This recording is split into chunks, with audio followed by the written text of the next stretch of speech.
برانكيا دلي وكان كسو هذا الله نبينا وكيل صلى الله عليه وسلم إن مما أدرك الناس من كلام النبوة الأولى إذا لم تستحي فاصنع ما شئت قال هذا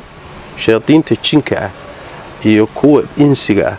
ويسو وحيونا يعني أيها إسلا شقين سيدا قرآن كنو الشيغي برنامجتا شياطين تشينكو صوت دياريان وحي وقد بنيان كو الله شقي بني آدم كي قال هذا منافقين تا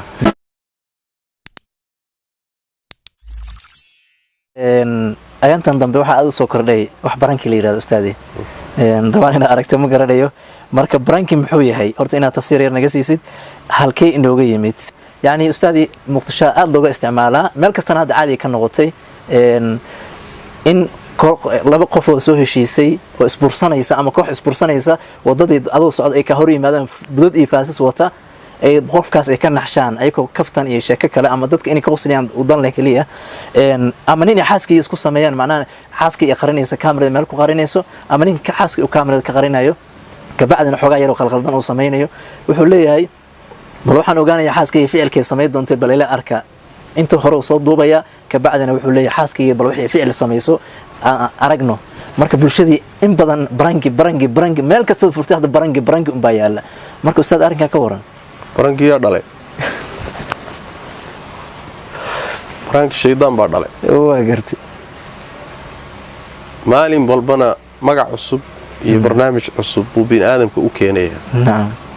gaaladan waxyaalahan soo alifayay waa shayaatiinul insi waa sooma shayaatiinul insi yuuhi ba'dhum ila ba'd zukhrif alqawl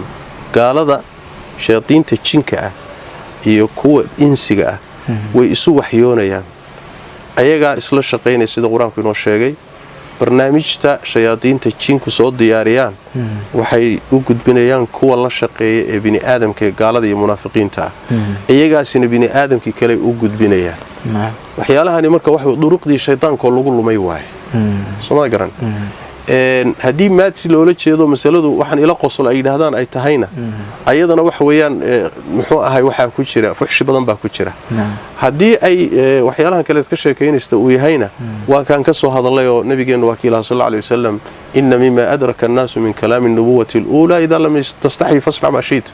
yani murtida anbiyadii hore laga soo gaaray ee la kala dhaxlay waxa kamida hadaadan xishoonin wax kasta samee waxa doonto samee ruux haduusan xishood lahayn oo damiir lahayn wax kasta waa ka suuroobaan adiga ama fal ku muuji ama hadal ku muuji masalada labaad waxa weeye xumaanta iyo dhaqan xumadu in banaanka loola soo baxo media la geliyo social media la wadaago bulshada la hor keeno iyo markay qarsoonta way kala weynta nabigeenu wuxuu sallallahu alayhi wasallam muxuu ahaa kullu ummati mu'afa illa al-mujahirun ummadaydo dhan waa cafi buu nabiga sallallahu alayhi wasallam ilaahi waa caafinaya illa kuwa xumaanta la jahra mooyee xumaanta markaad banaanka ula soo baxdo oo media soo geliso oo ummadda la wadaagto inta ay gaadhay inta ku dambaabtay fuxshigeedu waa balaaran dambigeeduna balaaran ma garat inaan lagu cafinina way u badan tahay naar aad ku gasho marka waxyaalaha noocaas oo kale waa dhaqan xumada bulshada ku soo kordhay loona baahan yahay in aad looga taxadaro lana dagaalamo bulshada culimada aqoon-yahanka yani wax weeye waxyaalaha bulshada dhaqan guurinta ku ah si wada jirin looga hortago u baahan tahay runtii